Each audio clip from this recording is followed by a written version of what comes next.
Denver Broncos Mile High View, no commercials, no bullshit. If you're a San Diego Chargers fan, you got to be beside yourself. Yes, the Chargers are banged up. Well, so are the Broncos. Other teams around the NFL, too.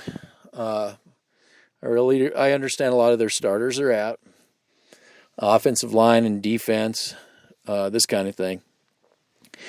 But don't the Chargers kind of remind you of that girl that you know that you're not going to ever marry, but she's always good for a booty call? It's kind of like the Chargers. That's why I say it's the gift that keeps on giving. And the Chargers give a bolt of jolt to the Denver Broncos.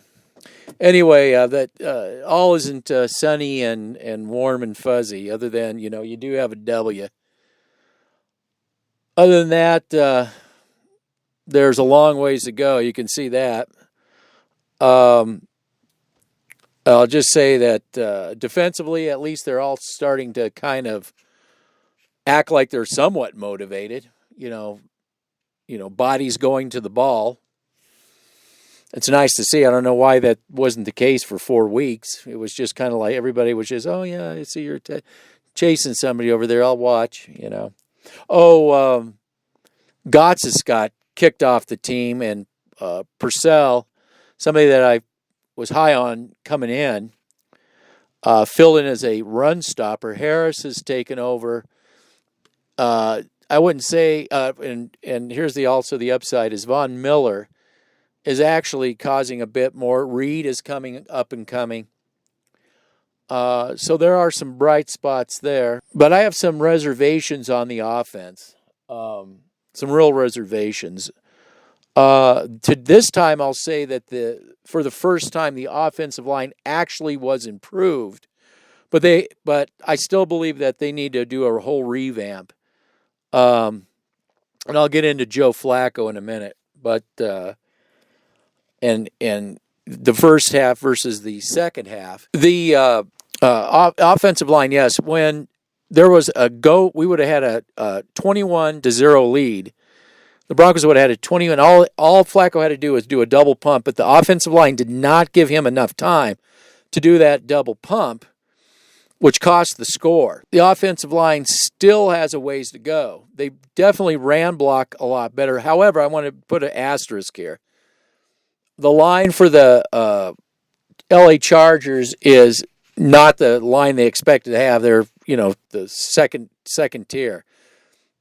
That's what bothers me a little bit. Sure, they got Bosa, but Bosa didn't get that strip. He was in the neighborhood, and Reisner didn't exactly have the best game either on this one. On that strip, I wouldn't say sack, but that strip fumble of Flacco's was absolutely not his fault. Again, I'll get into Flacco, the shit he was doing that was wrong. But that wasn't his fault. That was totally on the offensive line, and that cost a touchdown.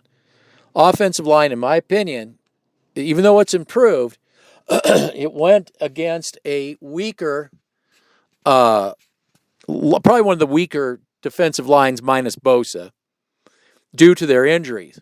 My opinion, though. That's why it looked a little bit better. But I want to stick with Flacco, and I also want to talk about Scangarello. There's some glaring issues coming the second half with this football team. It seems like they have nothing in the second half. Not good play calling, not good play design. Flacco is holding onto the ball way too long when they're giving him the time. He should have that ball out. Some of it's his fault. He was running to the sideline when he was, one of his goofy plays that Sanders was open and he was running in the same direction. I don't know why he didn't throw it to him. And of course, Sanders wasn't on the other side of the marker, but it was still second down. It was the field goal that McManus missed. The first half, and the difference between the second half was the first half, Flacco was getting rid of the ball fast. Second half, he was hanging on to the ball. One play I want to discuss in particular that kind of highlights the Broncos in the second half, other than Flacco holding on to the ball too long. They needed to pick up a first down to put the dagger in the San Diego Chargers' heart. They've been sputtering all for the first half, and it was the drive before, if you can call it a drive. It was the series It was the series before the field goal series where they kicked the winning field goal. But I get the idea again was to score a touchdown and put the dagger in the heart. Too many times, we saw with Vance Joseph was receivers running routes on their side of the first down marker. Oh, it's fourth down. Saw it again, and I believe it was Cortland Sutton. If it was Hamilton, I apologize to Cortland Sutton, but I'm like 99% sure it was Sutton. You got to know where the marker is. And all you had to do was go, 3 more yards, probably 3 more yards. You could definitely secure it in 3 yards further than you ran. I realize the offensive line isn't normally giving the quarterback that much time. They were a little bit better at that this time, except Flacco's holding onto the ball too long. But you as a receiver have got to know where that marker is.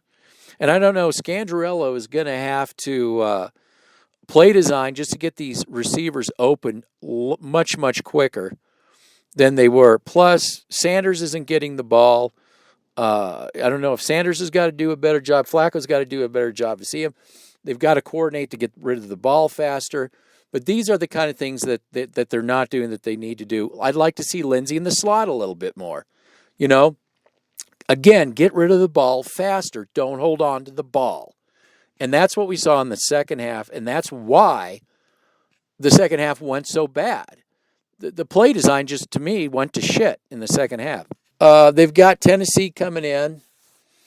Tennessee's kind of in a desperate situation, too. I can't count the Broncos in for a sure win.